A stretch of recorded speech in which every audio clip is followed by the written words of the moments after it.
Hello friends, आपका Prince एडजोन में स्वागत है। तो हम इस दूसरे पार्ट में देखेंगे ग्रुप डी रेलवे का जो भी एग्जाम हो रहा है 17, 18, 19, 20, 21, 25 को जो एग्जाम है। तो मैंने पार्ट 1 में मैंने फिजिक्स और बायो का जो क्वेश्चन मैंने आपको जो भी इम्पोर्टेंट था वो दिखाया था और दिया था।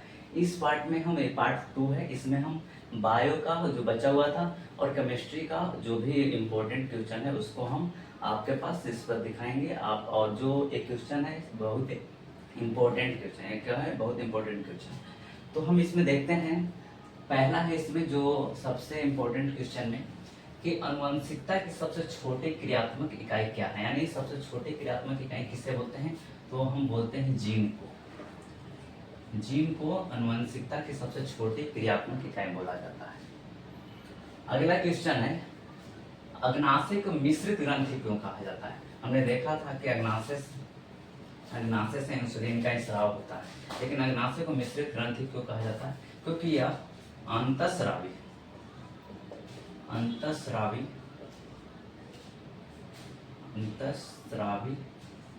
एवं बाह्यस्रावी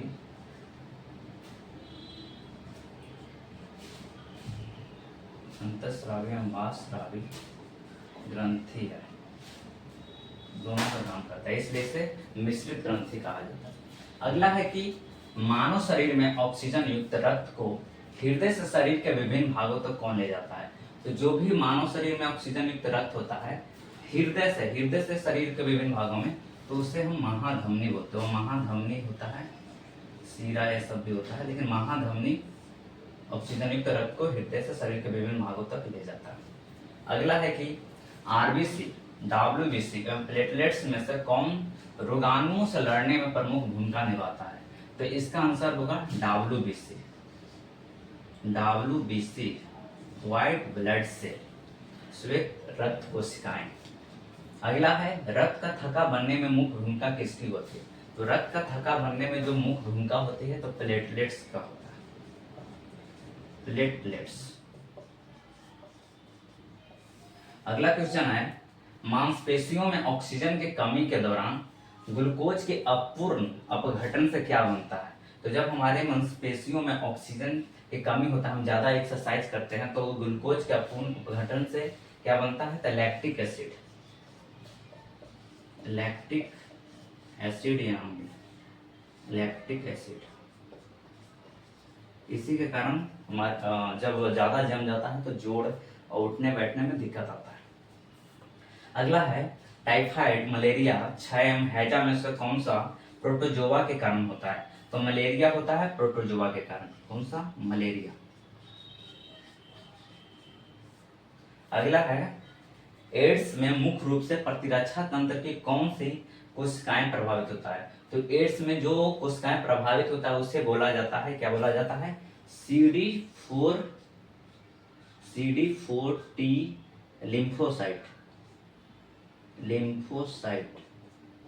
लिम्फोसाइट बोला जाता है, लिम्फोसाइट। अगला है कि मानव महिला में कौन से गुणसूत्र पाया जाता है। तो मानव महिला में जो गुणसूत्र पाया जाता है एक सेक्स पाया जाता है। लेकिन आज की सोसाइटी में देखने को मिलता है कि जो बच्चा होता है, लड़का या लड़की का निर्धारण वह पुरुषों पर निर्भर करता है, जबकि सारा दोष दिया जाता है महिलाओं को, क्योंकि महिलाओं में सिर्फ एक सेक्स होता है। तो ये एक बोलना कि महिलाओं के कारण ही सिर्फ लड़का या लड़की हो रहा है, गलत है। जो भी डिफरेंस होता है वो पुरुषों के कारण, क्योंकि पुरुषों में एक्स और वाई दोनों होता है, महिला में सिर्फ एक एक्स होता है। तो आगे हम देखते हैं कि ब्रायोफाइटा, जिम्नोस्पर्म, एंजियोस्पर्म में से किसमें द्विनिषेचन पाया जाता है। तो द्विनिषेचन होता है एंजियोस्पर्म में,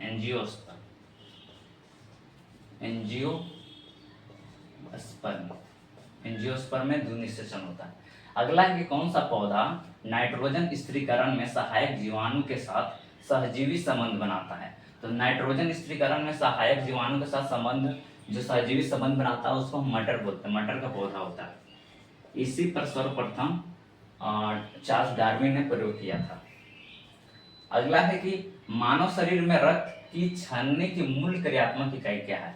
यानी मानव शरीर में रक्त की जो छानने की मूल क्रियात्मक इकाई है उसको नेफ्रॉन बोला जाता है। नेफ्रॉन और ये किडनी के पास होता है, नेफ्रॉन। नेफ्रॉन। आगे एड्स का पूरा नाम है acquired immune deficiency syndrome. AIDS का पूरा नाम क्या है? Acquired immune deficiency syndrome. तो यहां पर हम लिखेंगे एक्वायर्ड इम्यून डिफिशियंसी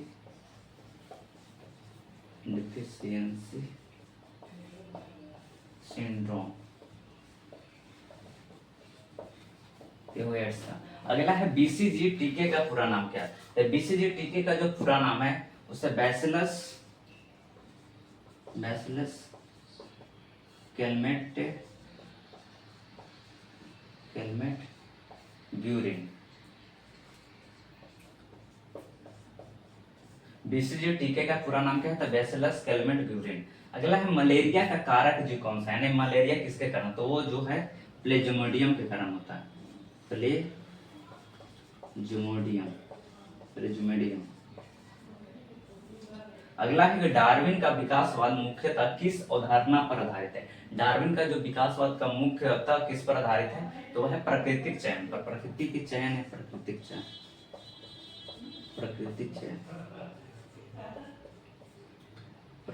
चयन। अगला है त्वचा और मांसपेशियों के बीच भराव का काम कौन सा ऊतक करता है? तो जो भी मांसपेशी और त्वचा के बीच, तो उस ऊतक का नाम है एरियोलर ऊतक। उसका क्या नाम है? एरियोलर ऊतक। अगला है अस्थि, त्वचा, उपकला में से कौन संयोजी ऊतक है? तो अस्थि, त्वचा, उपकला में से जो संयोजी ऊतक है उसका नाम है अस्थि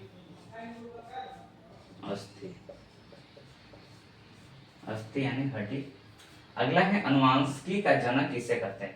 तो अनुवांशिकी के जनक हम ग्रेगरी मेंडल को बोलते हैं। Gregory Mendel.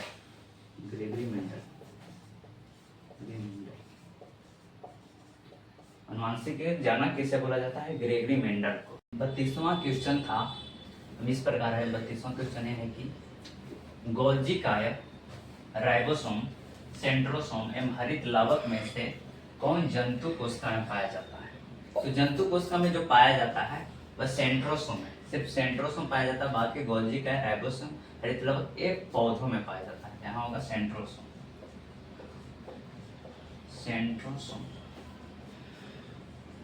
अगला क्वेश्चन है पैरेन्काइमा, कॉलेन्काइमा, स्क्लेरेन्काइमा एवं एरेन्काइमा में से कौन सा ऊतक मृत कोशिकाओं से बनाता है? तो ये मृत कोशिकाओं से कौन सा बनाता है? इसमें है इसका आंसर स्क्लेरेन्काइमा।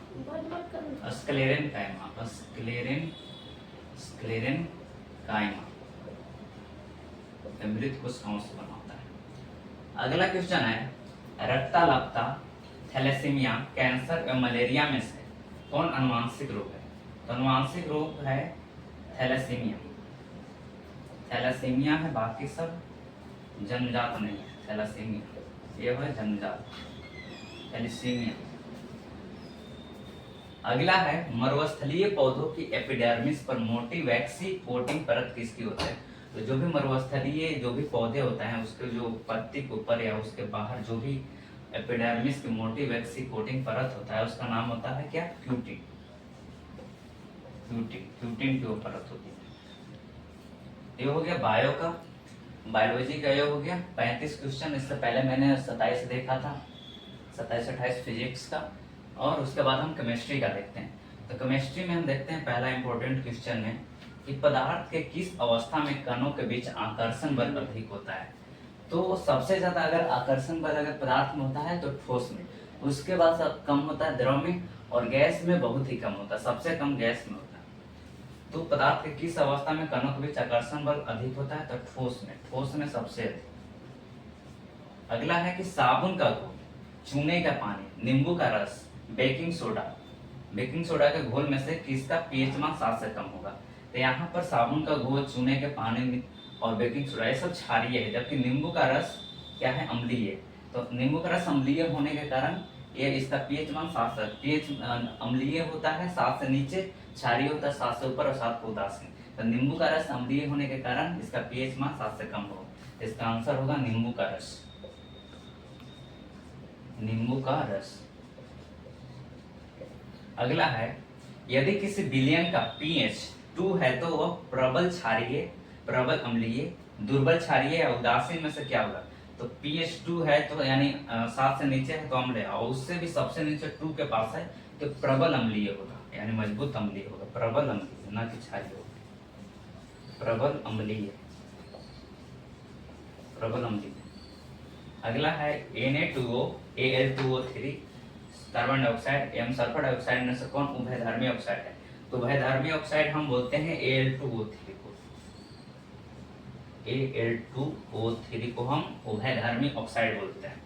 अगला है, जब कोई अम्ल किसी धातु के साथ अभिक्रिया करता है तो सामान्यतः कौन सी गैस निकलती है? तो धातु किसी अम्ल के साथ अभिक्रिया करता है तो वह हाइड्रोजन गैस मुक्त होता है, हाइड्रोजन गैस, हाइड्रोजन गैस। अगला है Zn प्लस CuSO4, यानी ये दोनों अभिक्रिया करता है ZnSO4 प्लस CO का निर्माण करता है। तो कौन सी रासायनिक अभिक्रिया है? तो इसको हम बोलते हैं विस्थापन, क्योंकि यहाँ पर Zn है, CO को विस्थापित कर देता है और ZnSO4 का निर्माण करता है। तो कौन सी रासायनिक अभिक्रिया है? तो विस्थापन अभिक्रिया, विस्थापन। अगला है, लोहे को जंग से बचाने के लिए जस्ता की परत चढ़ाने की प्रक्रिया क्या कहलाता है?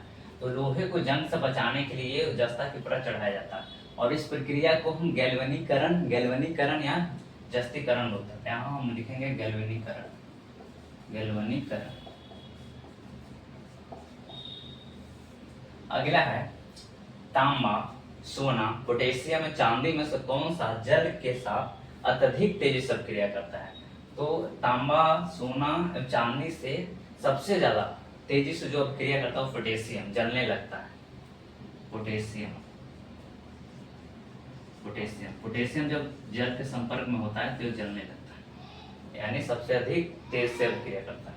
अगला है, सोडियम, पोटेशियम, कैल्शियम, लोहा में से किसे कार्बन द्वारा अपचयन करके प्राप्त किया जा सकता है? तो न सोडियम को प्राप्त कर सकते हैं, न पोटेशियम को, न कैल्शियम को। इसमें अगर किसी को कार्बन के अपचयन द्वारा प्राप्त किया जा सकता है तो लोहा को प्राप्त किया जा सकता है, लोहा यानी आयरन। अगला है, पीतल में कौन सी धातु होती है, यानी पीतल किसका मिश्रण है? तो पीतल में जो होता है तांबा और जास्ता का, तांबा और जास्ता, तांबा प्लस जास्ता। अगला है, कांसा किसकी मिश्र धातु है?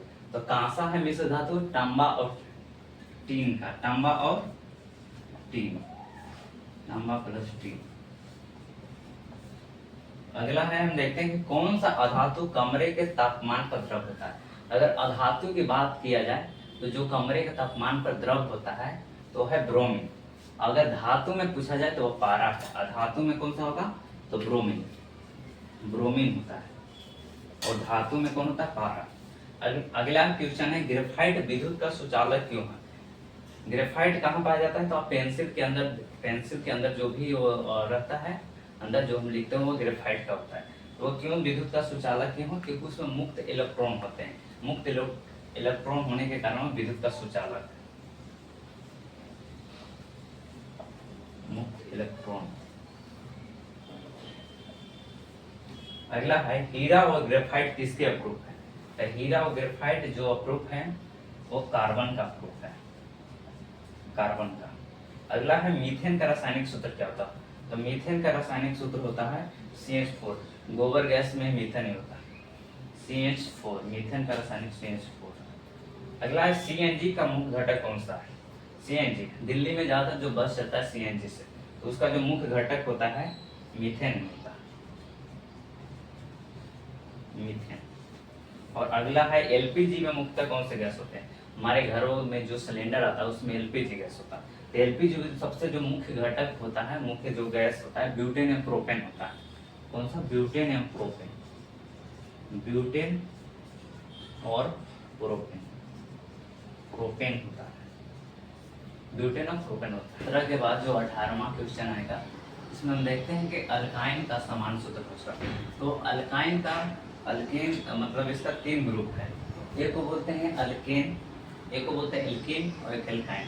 तो अल्केन का होता है CnH2n+2 और एल्केन का होता है CnH2n और एल्काइन का होता है CnH2n-2। तो यहाँ पर एल्काइन है, अल्केन एल्कीन एल्काइन। यहाँ पर एल्काइन का होगा CnH2n-2, एल्केन का होता है CnH2n+2, एल्कीन का होता है CnH2n और एल्काइन का होता है CnH2n-2।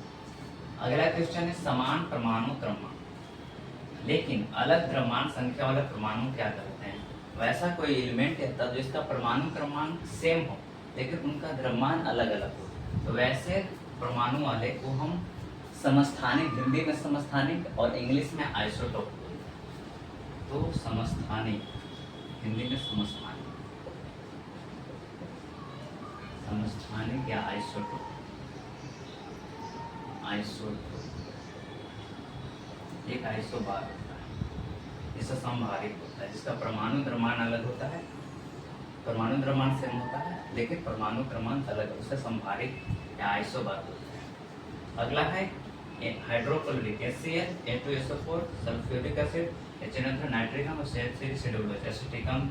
ऐसा कौन खनिज अम्ल नहीं है, तो इसमें CH3 COOH एक खनिज अम्ल नहीं है, इसको खनिज अम्ल की कैटेगरी में नहीं रखते हैं। अगला है क्वेश्चन कि अम्ल और क्षार की अभिक्रिया से क्या बनता है। तो अम्ल और क्षार अभिक्रिया करता है तो हमेशा क्या बनता है, लवण और जल बनता है, लवण प्लस जल, लवण और जल। अगला है हंसने वाली गैस, हंसने वाली गैस का रासायनिक सूत्र क्या होता है। तो हंसने वाली जो गैस होता है उसका रासायनिक सूत्र होता है N2O, N2O, N2O, N2O। अगला है कृत्रिम वर्षा कराने में किसका उपयोग किया जाता है। जब बारिश नहीं होता है तो वर्षा कराने के लिए सिल्वर आयोडाइड का बादल पर छिड़काव किया जाता है, तो उसे ही कृत्रिम वर्षा कराने में उपयोग किया जाता है सिल्वर आयोडाइड का, सिल्वर आयोडाइड का, सिल्वर आयोडाइड। अगला है एक्वारेजिया में हाइड्रोक्लोरिक अम्ल और नाइट्रिक अम्ल का अनुपात क्या होता है, यानी HCl और HNO3 का अनुपात क्या होता है। तो 3:1 का रेशियो। सिरका में कौन सा अम्ल पाया जाता है, सिरका जो हम खाते हैं उसमें एसिटिक अम्ल होता है, एसिटिक अम्ल। नींबू में सिट्रिक अम्ल, सिरका में एसिटिक। वाशिंग सोडा का रासायनिक सूत्र क्या होता है, वाशिंग सोडा। तो वाशिंग सोडा को हम बोलते हैं सोडियम कार्बोनेट, सोडियम कार्बोनेट बोलता है। इसका जो सूत्र होता है Na2CO3 10H2O, Na2CO3 10H2O washing soda का रासायनिक सूत्र होता है। अगला है जिप्सम, जिप्सम को हम बोलते हैं कैल्शियम सल्फेट। इसका जो होता है ये बनता है कैल्शियम सल्फेट, तो CaSO4 2H2O, इसका होता है CaSO4 2H2O, CaSO4 2H2O होगा जिप्सम का सूत्र। अगला हम देखते हैं सबसे हल्की धातु क्या है। तो सबसे हल्की धातु हम लिथियम को बोलते हैं, लिथियम। अगला है विद्युत बल्ब के अंदर किस गैस का प्रयोग किया जाता है। तो विद्युत बल्ब के अंदर ज्यादातर इनर्ट या नोबल गैस, निष्क्रिय या क्रिय गैस, जो भी 4-5 नाम है उसका उपयोग किया जाता है। तो इसमें आर्गन का, मुख्यतः आर्गन का उपयोग किया जाता है। 5-6 बहुत सारे निष्क्रिय या क्रिय गैस है उसमें, लेकिन विद्युत बल्ब के अंदर आर्गन गैस का उपयोग किया जाता है। अगला है परमाणु का अधिकांश द्रव्यमान किसमें केंद्रित होता है। कि किसी भी तत्व का अगर उसका जो भार होता है, द्रव्यमान होता है, सब वो होता है नाभिक में ज्यादा केंद्रित होता है, इसमें नाभिक में। और सबसे लास्ट क्वेश्चन है अम्लीय वर्षा के लिए मुख्य रूप से कौन से गैस जिम्मेदार है। तो इसके लिए जो सबसे मुख्य है सल्फर डाइऑक्साइड, SO2 और नाइट्रस ऑक्साइड NO2, SO2 और N2O अलग है, वो हंसाने वाली, लेकिन यहाँ नाइट्रस ऑक्साइड NO2। तो इस प्रकार हमने फिजिक्स, केमिस्ट्री और बायो के लगभग 100 क्वेश्चन के करीब मैंने आपको जो भी इम्पोर्टेंट क्वेश्चन है आपको बताया, जो डायरेक्ट आपको ग्रुप डी रेलवे का जो भी अब एग्ज़ाम चल रहा है उसमें आने की संभावना है। तो ये रहा आपका कम से कम 100 क्वेश्चन है, आप अच्छे से याद कर लीजिएगा। ठीक है, अगर वीडियो अच्छा लगे तो लाइक एंड सब्सक्राइब।